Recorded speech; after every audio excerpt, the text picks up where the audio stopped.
You're sitting in your living room, all alone, when suddenly, bang! A loud knock echoes through the house. The lights flicker, a glass falls off the table on its own, and you feel a sudden chill run down your spine. You check the doors, the windows. Nothing. But the activity doesn't stop. Over the next few nights, objects vanish and reappear, furniture moves, and the noises grow louder. Could it be a ghost? Or something else entirely?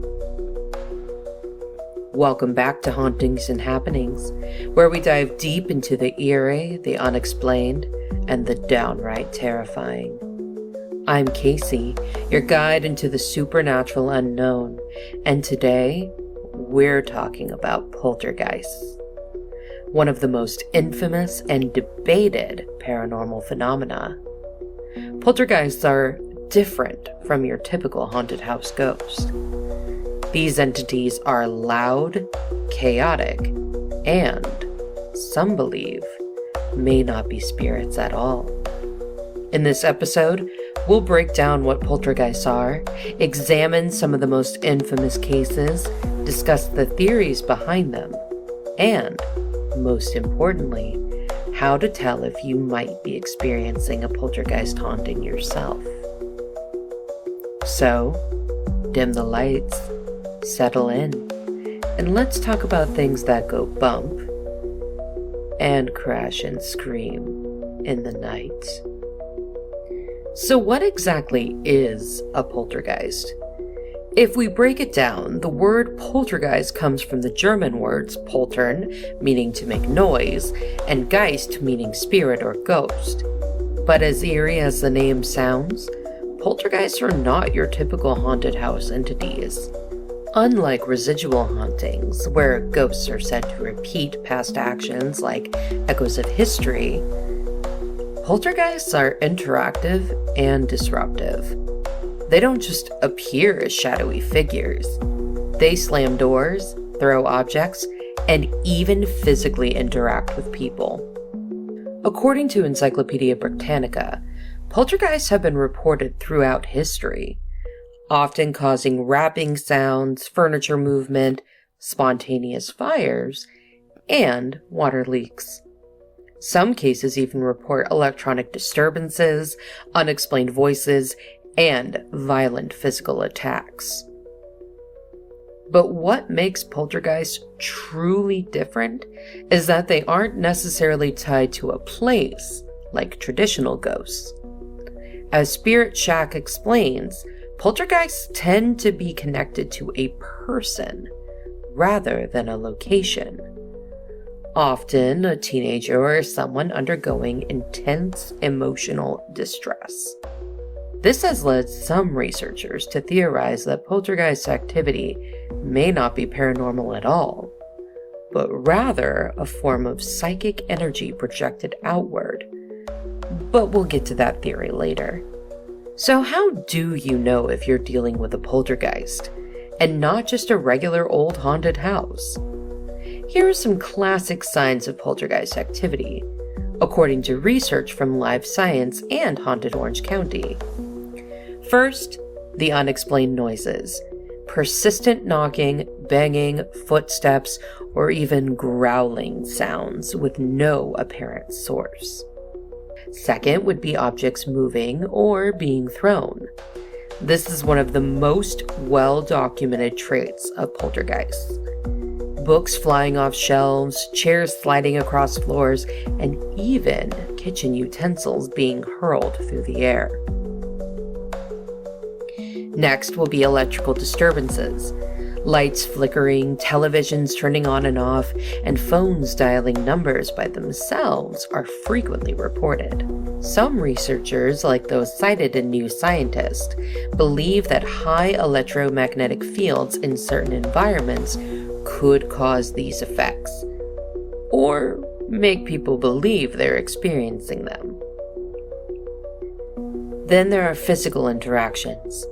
Some victims report scratches, bites, and even being pushed by unseen forces.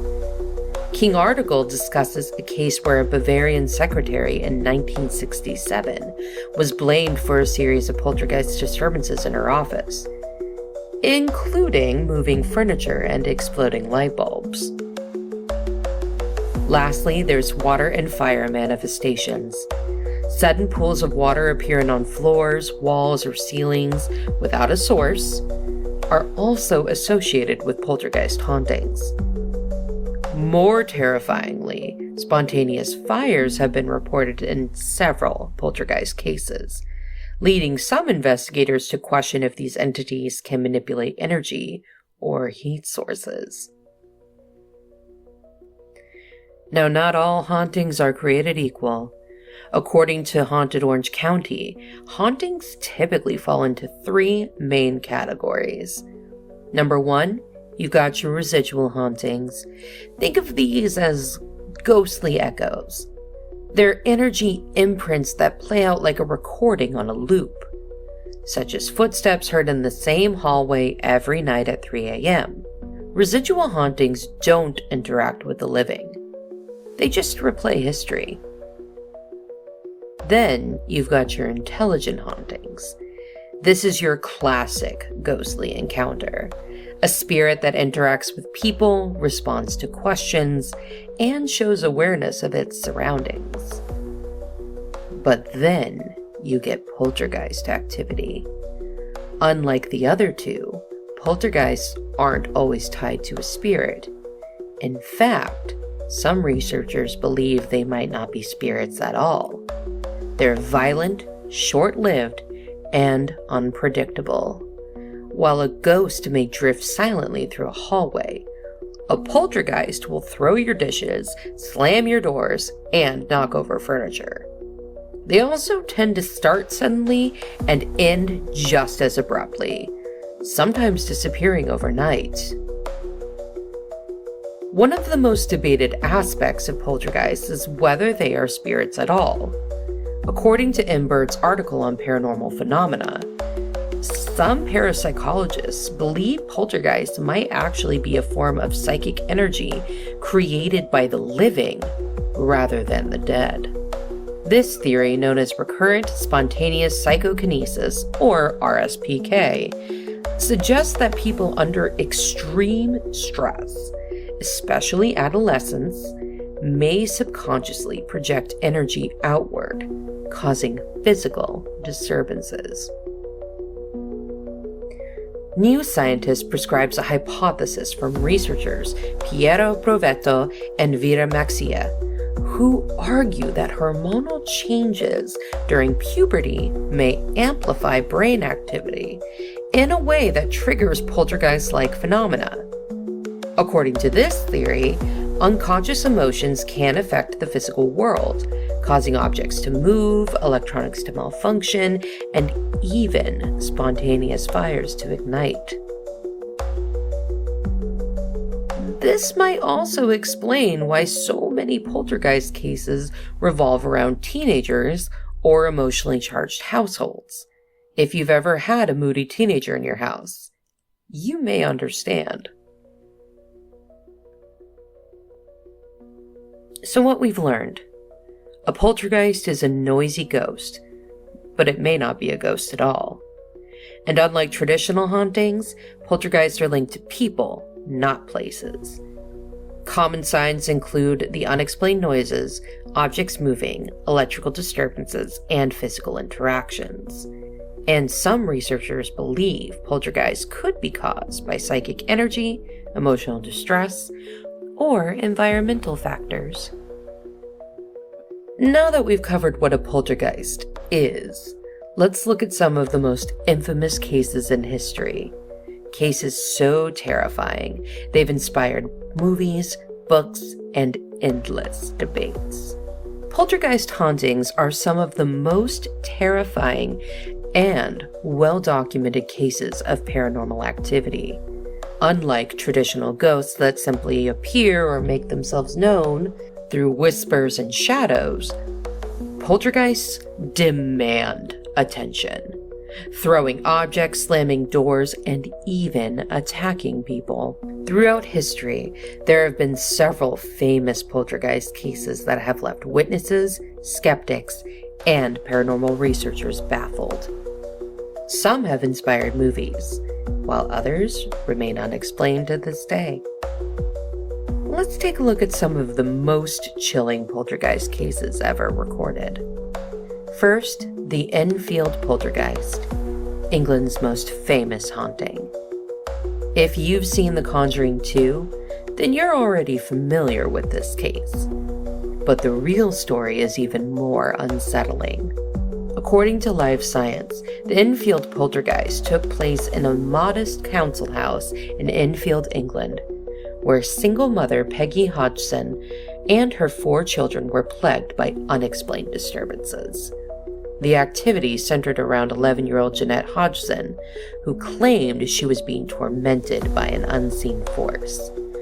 Witnesses, including police officers, journalists, and paranormal investigators, reported seeing furniture moving on its own, loud knocking and scratching noises, Jeanette being thrown across the room, and deep, guttural voices coming from Jeanette that sounded nothing like her. Investigators from the Society of Psychical Research, or the SPR, including Maurice Gross and Guy Lyon Playfair, studied the case for over a year.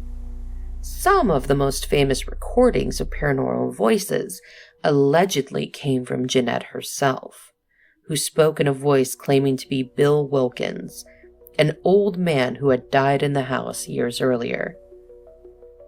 But skeptics argue that some of the activity was faked. The Guardian reported that Jeanette later admitted to fabricating some events, but insisted that the majority of the haunting was real. So, was the Enfield Poltergeist a hoax, a case of repressed psychic energy, or a true haunting? The debate rages on. Next is the Bell Witch, America's most infamous poltergeist. Long before the Enfield Poltergeist, there was the Bell Witch, one of the oldest and most terrifying poltergeist cases in American history. According to the Bell Witch Files, the Bell family of Adams, Tennessee, began experiencing bizarre activity in their home. The poltergeist, eventually called the Bell Witch, tormented John Bell, his wife Lucy, and their children, particularly their daughter Betsy. Witnesses reported hearing strange knocking and scratching sounds, objects being thrown across rooms, Betsy being slapped and pinched by an unseen force, and a disembodied voice that spoke, sang, and even carried on conversations. The entity even threatened to kill John Bell, and in 1820, he did mysteriously die. His family claimed that the poltergeist poisoned him. The haunting eventually stopped after Betsy broke off her engagement, leading some to believe that the entity was tied to her emotional state. Some historians speculate that the Bell Witch legend was exaggerated or fabricated, while others argue it's one of the most compelling poltergeist cases ever recorded. Then there's a Rosenheim Poltergeist, the office infestation. Not all poltergeist cases happen in homes. Some invade workplaces. The Rosenheim Poltergeist, which took place in a law office in Rosenheim, Germany, remains one of the most scientifically investigated cases of poltergeist activity. As reported by Paranormal Daily News, the activity began when phones in the office started dialing random numbers on their own, and lights flickered erratically. But it didn't stop there.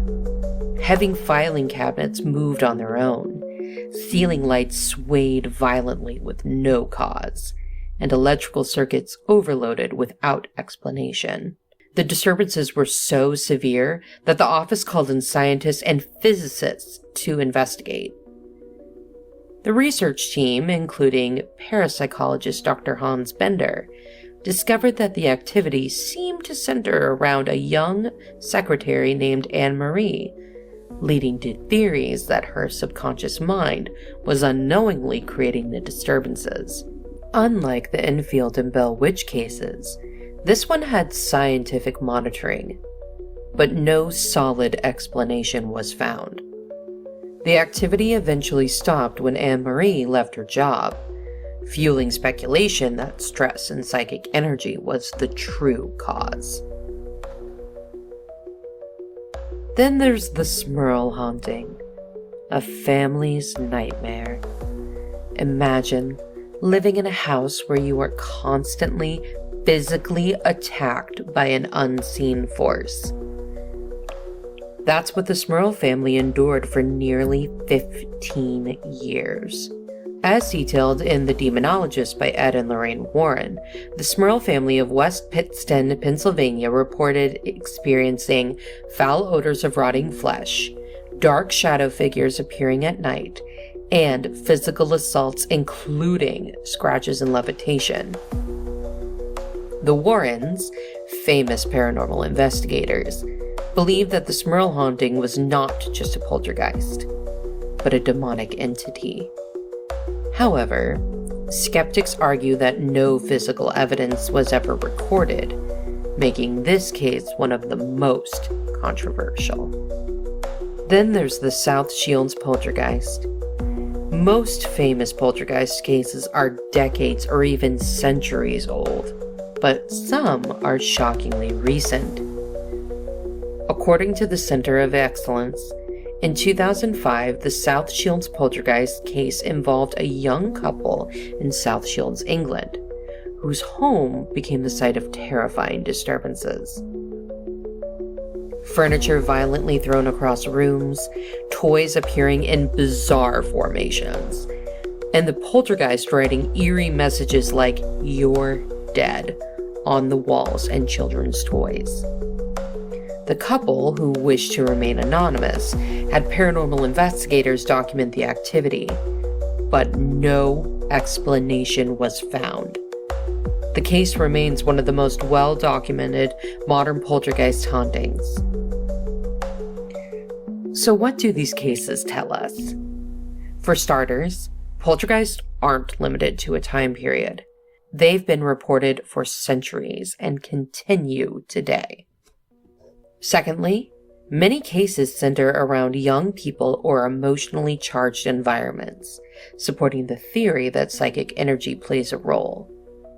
And lastly, some cases remain unexplained, while others have been exaggerated, faked, or misunderstood.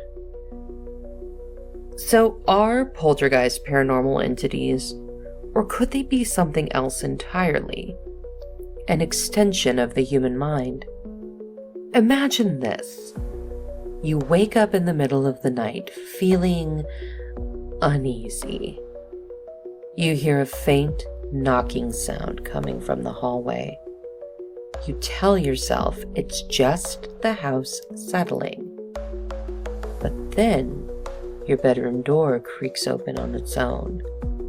You turn on the light, but nothing. Just silence.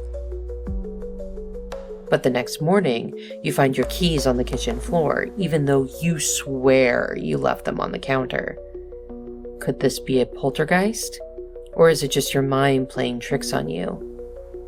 Paranormal researchers have compiled key signs that may indicate poltergeist activity. Some of these are seen as harmless pranks, while others could be downright terrifying.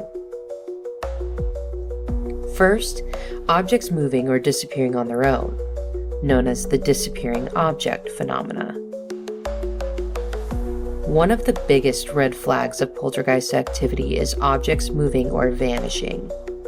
Paranormal researchers call this the disappearing object phenomenon, or the DOP phenomena.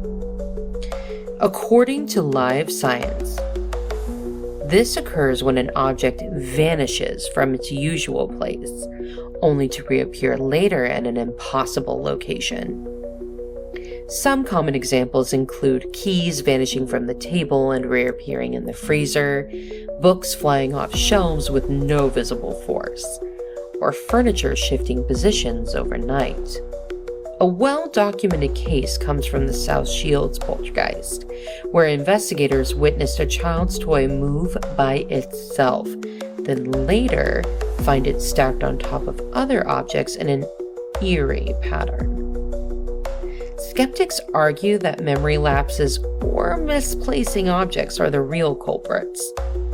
But when multiple people witness these events, or objects move in impossible ways, it raises chilling questions. The second is spontaneous noises, knocks, bangs, and voices. Another major sign of a poltergeist activity is unexplained noises. According to Paranormal Daily News, poltergeists often start by knocking or tapping on walls, floors, or furniture. It's almost like they're just trying to get our attention. Common reports include loud banging sounds that seem to come from inside the walls, objects rattling or shaking violently, and also disembodied voices or whispers, often mimicking household members. In the Enfield Poltergeist case of 1977, police officers and reporters claimed to have heard loud knocks on the walls, but whenever they searched for a source, nothing was there. Psychologists suggest that high levels of stress or sleep deprivation can make people more sensitive to different noises. Typically, those background noises that we normally would leave unnoticed.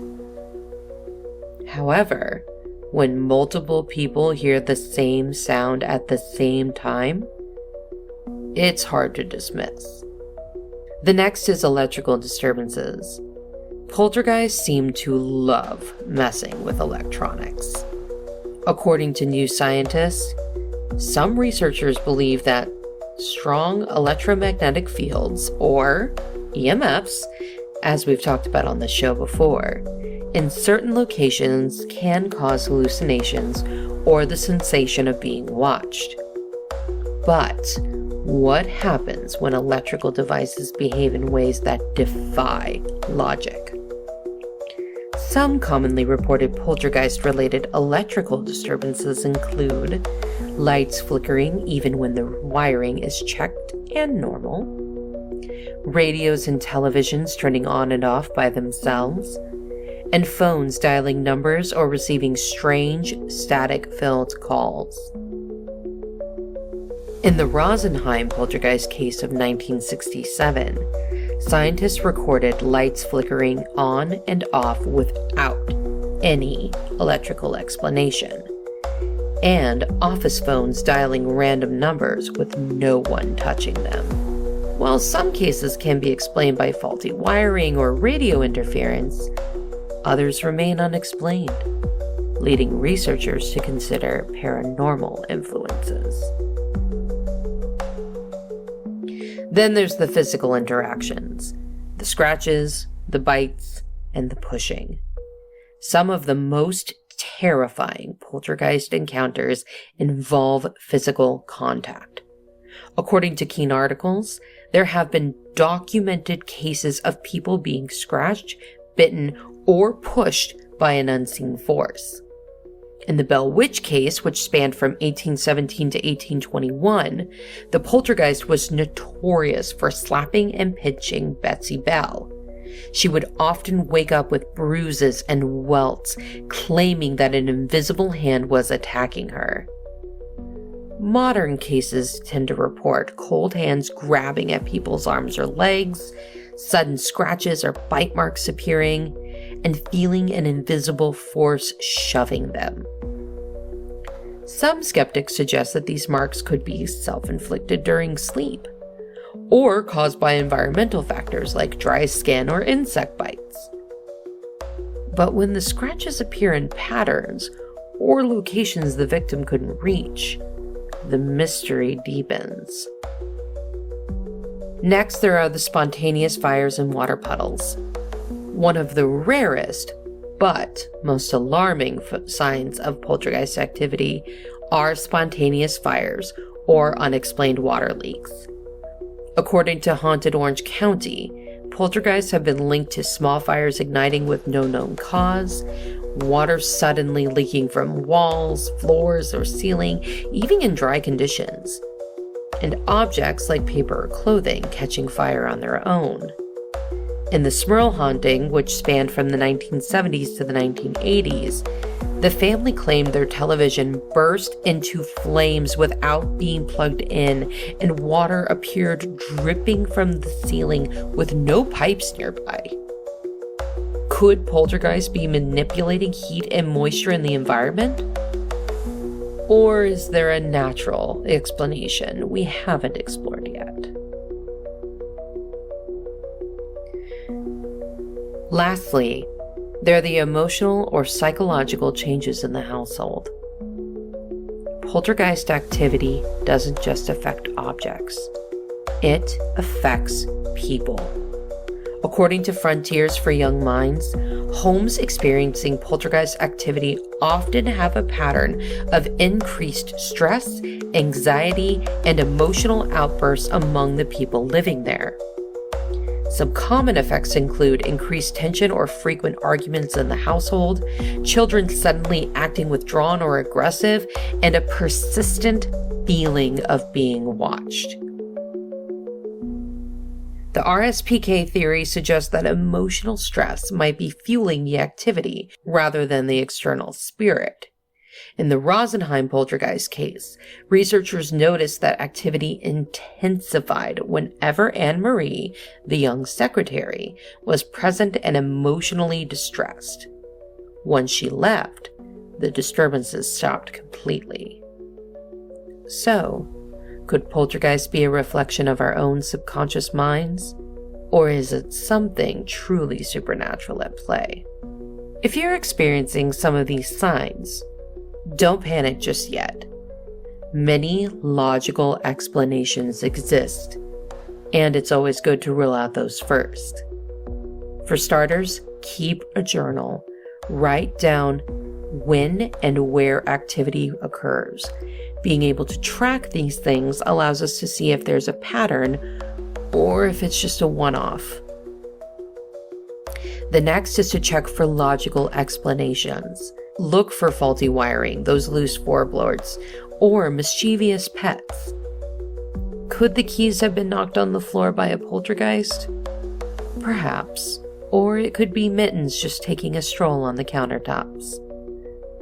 Try staying calm. Fear and anxiety may intensify the activity. In the cases we've discussed, emotions were deeply tied to how activity spiked. By remaining calm, you subvert those possible outcomes.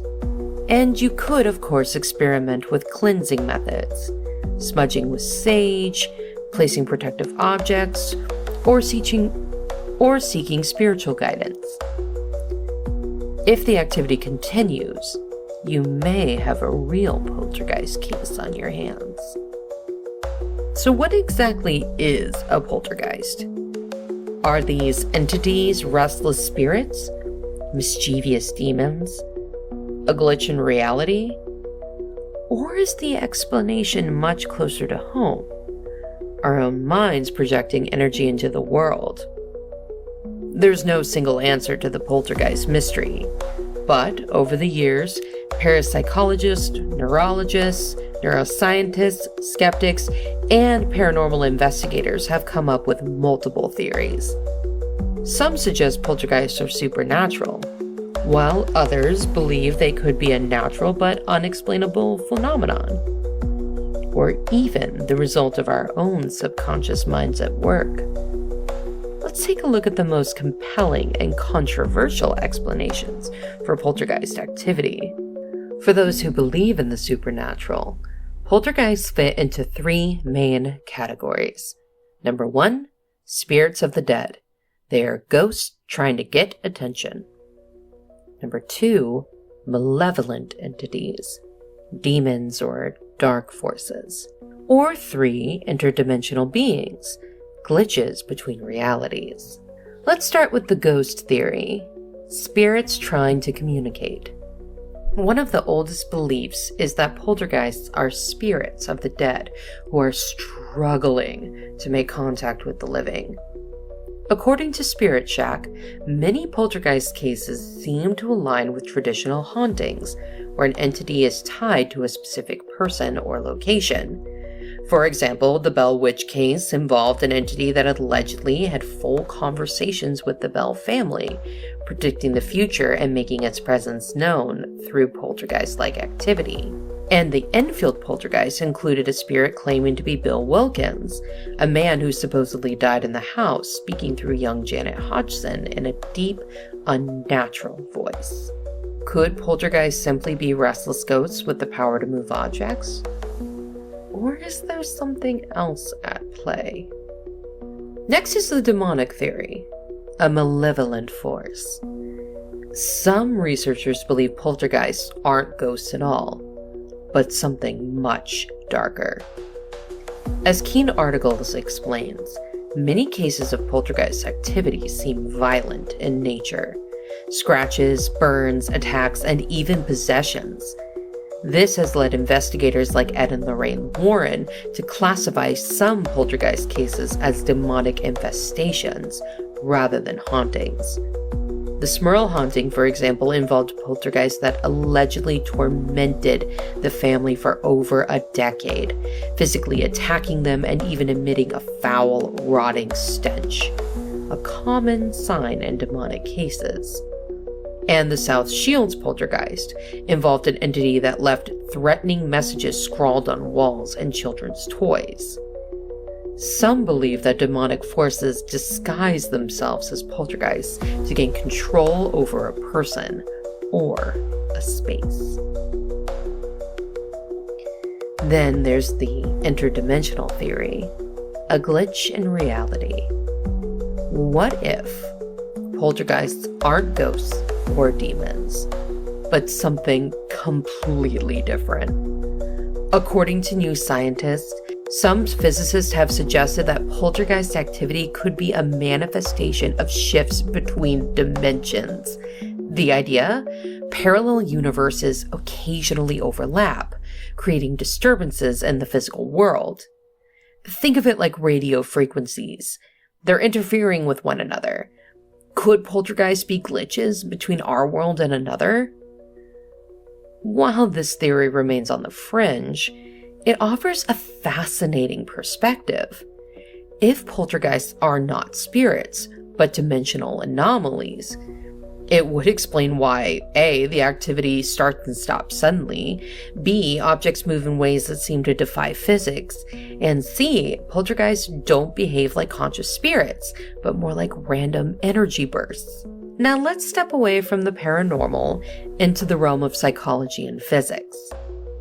Many researchers argue that poltergeists are not supernatural, but rather a result of environmental, neurological, or psychological phenomena.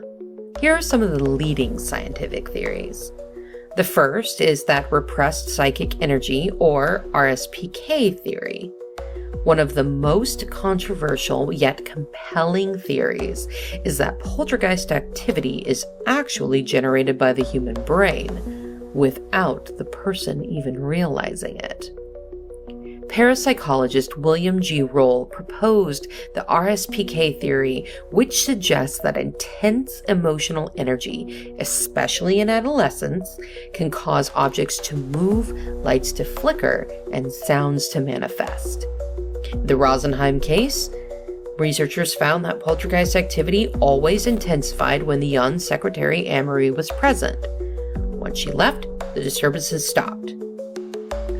Many poltergeist cases also center around teenagers, which aligns with hormonal changes causing unstable bioenergy fields. Is it possible that our subconscious minds can manipulate objects in our environment without us knowing? Another leading theory is that poltergeist activity is a case of mass hysteria. As explained in Frontiers for Young Minds, when people believe they are experiencing a haunting, their brains become hyper-aware of every small sound and movement, interpreting them as supernatural. In the Enfield case, skeptics pointed out that Janet and her sister may have unknowingly fed off each other's fears, making normal occurrences seem paranormal. Studies have shown that human perception can be altered by stress, fear, and suggestion, making it possible that many poltergeist cases are psychological rather than supernatural. And then we've got those environmental factors: EMFs, infrasound, and carbon monoxide. Could natural environmental factors be responsible for what we perceive as poltergeist activity? Electromagnetic fields, or EMFs, can cause, if they're high enough, hallucinations, dizziness, and the sense of being watched. Infrasound, which are those low-frequency sound waves, can cause nausea, disorientation, and even visual hallucinations. And cases of long-term carbon monoxide exposure have resulted in auditory and visual hallucinations, leading some to believe they were haunted, when in reality they were being poisoned. Before calling a paranormal investigator, it might be worth checking your wiring and air quality. So what do you think? Are poltergeist spirits trying to communicate? Dark forces looking for a host? A glitch in our dimension? A manifestation of our own minds? Or just environmental factors fooling our senses? The truth is, no single theory can explain every case, which is why poltergeists remain one of the most mysterious and debated paranormal phenomena. But one thing is for sure: when things start flying across the room and voices whisper in the dark, it's hard to shake that feeling that something unseen is watching. Now, for centuries, poltergeist cases have terrified and fascinated people. But in today's world, when we hear the word poltergeist, we don't just think of real-life hauntings. We think of movies and television and pop culture. From flying furniture to vengeful spirits pulling people into other realms, poltergeists in movies often stretch the truth. But how much is based on actual cases? And what do these films reveal about our deepest fears of the unknown? Let's take a look at how Hollywood portrays poltergeists, the most famous poltergeist movies, and the influence these films have had on public perception. If there's one movie responsible for cementing poltergeists in pop culture, it's 1982's Poltergeist. Directed by Tobe Hooper and produced by Steven Spielberg, Poltergeist introduced the world to a terrifying new kind of supernatural force. The film tells the story of the Freeling family, whose home is invaded by malevolent spirits. At first, the ghosts seem playful, moving chairs and flickering the lights, but soon their activity turns sinister, culminating in the abduction of young Carol Ann, who was pulled into another dimension. The phrase, "They're here," whispered by Carol Ann as she stares at the static-filled television, became one of the most famous lines in horror history. But how accurate is poltergeist compared to real-life poltergeist cases? We see movie tropes like ghosts are drawn to a haunted location, when in reality, most poltergeists are attached to a person, not a house. We have the trope of poltergeists kidnapping people into another realm, to which there have been no recorded involvements of actual abduction. We also see spirits communicating through television, which again, there is no evidence to suggest that ghosts can manipulate TV signals. But some claim spirits can affect electronics. And last, we see that an exorcism or spiritual cleansing always works. And while some real-life poltergeists vanish suddenly, it's not necessarily because of a ritual. Although Poltergeist takes creative liberties, it captures the core fear of poltergeists, that unseen forces can invade our homes, disrupt our lives, and take what we love most. Now, one thing that is equally as famous as the film is the idea of the Poltergeist curse. The Poltergeist franchise is infamous for its alleged curse. Heather O'Rourke, or Carol Ann, died tragically at age 12 from a rare intestinal condition. Dominique Dune, Dana Freeling, was murdered by her abusive ex-boyfriend shortly after the first film. And Julian Beck, Reverend Kane in Poltergeist 2, died of stomach cancer before the film was released. Some believe the curse stems from the use of real human skeletons in Poltergeist's infamous pool scene. While there's no evidence of supernatural involvement, the eerie coincidences fuel the legend. While Poltergeist was purely fiction, modern horror franchises like The Conjuring base their stories on real-life paranormal investigations. Specifically, The Conjuring 2. One of the most famous real-life poltergeist cases, the Enfield Poltergeist, was adapted into The Conjuring 2.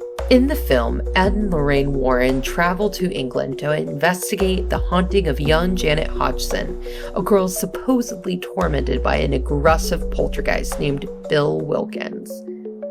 Real-life elements in the film include the Hodgins family's claims of moving furniture and levitation, the infamous voice recordings of Bill Wilkins speaking through Janet, and eyewitness accounts from journalists and beliefs. However, there were some Hollywood exaggerations. The Nun and the Crooked Man were completely fictional. The Warrens were involved far less than the movie suggests, and Janet later admitted to fabricating some events. Despite embellishments, The Conjuring 2 renewed public interest in the Enfield case, leading many to research what really happened in that small English home. While Poltergeist and The Conjuring films focus on classic haunted houses, the Paranormal Activity series modernized the poltergeist horror genre. Using found footage-style storytelling, Paranormal Activity presents hauntings through home security cameras and handheld footage, making the experience feel more real. The film depicts gradual escalation of poltergeist activity, with small disturbances to violent attacks. The idea that the entity is attached to a person, not a house, aligning with real-life poltergeist theories. And doors slamming, shadows moving, and objects flying, common signs in real-life cases. Unlike older horror films, Paranormal Activity made poltergeists feel more personal and immediate, using subtle tension instead of over-the-top effects. Hollywood has undeniably shaped how we view poltergeists, but has it helped or hurt our understanding of real cases? For one, it's gotten increased public fascination with the paranormal. Movies like The Conjuring 2 and Poltergeist have led to a resurgence of interest in real-life hauntings. Ghost hunting shows like Ghost Adventures and The Haunting of became widely popular after these films. And more people research real poltergeist cases seeking out historical hauntings. On the other side, it is reinforcing misconceptions. While these films increase interest, they also create myths. For one, they say poltergeists always mean danger. In reality, some cases are harmless or even playful. Secondly, hauntings follow horror movie rules. Real hauntings don't have predictable climaxes and resolutions. And of course, an exorcism will fix everything. Many poltergeist cases faded over time without intervention. Then there's the fear factor.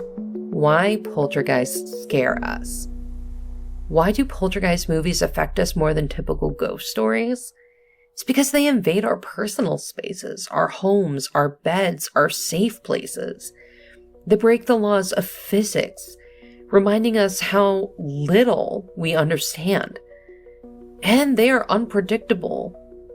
One moment playful, the next dangerous. According to the psychology of the paranormal, humans fear the loss of control, which is exactly what poltergeist activity represents. Hollywood may embellish and exaggerate, but many poltergeist movies draw from real-life cases. Do these films bring us closer to the truth? Or do they just create more myths about the paranormal? At the end of the day, whether real or fictional, poltergeists remain one of the most chilling, fascinating, and debated supernatural phenomena. And if your television ever starts talking to you, maybe don't answer. So, after everything we've covered, the history, the theories, the hauntings, the science, can you ever truly get rid of a poltergeist? The truth is, not all hauntings can be explained, and not all disturbances can be stopped. Some poltergeists fade into nothing, vanishing as suddenly as they appear. Others seem to linger, waiting, watching, perhaps feeding off the energy of the living. History tells us that not everyone escapes unscathed. Some, like the Hodgson family of Enfield, claim that the activity never truly stopped, only lessened over time. The Bell family, haunted by the infamous Bell Witch, never found peace, and their poltergeist left behind a legend that still whispers through the Tennessee hills. So what happens if you find yourself trapped in a poltergeist's grasp? Will it be a fleeting nightmare, gone before you can question if it was ever real? Or will you be its next obsession, caught in a dance with an unseen force that refuses to let go? You can try to fight it. You can cleanse, bless, ignore, and document every eerie moment.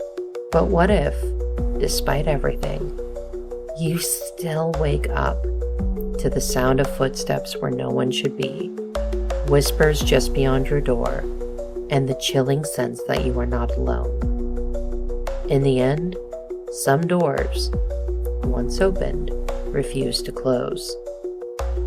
And when you hear the familiar knock, slow, deliberate, echoing through the halls, ask yourself, is it just your mind playing tricks on you?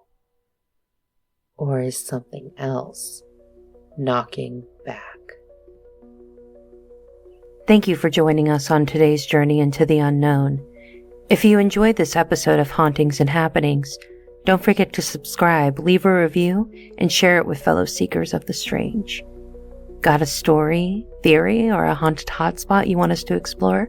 Reach out to us at our email, hauntingsandhappenings@gmail.com, and you might just hear it in a future episode. Remember, the world is full of mysteries waiting to be uncovered, and together, we'll keep searching. Until next time, stay curious, stay cautious, stay spooky, and of course, keep it weird.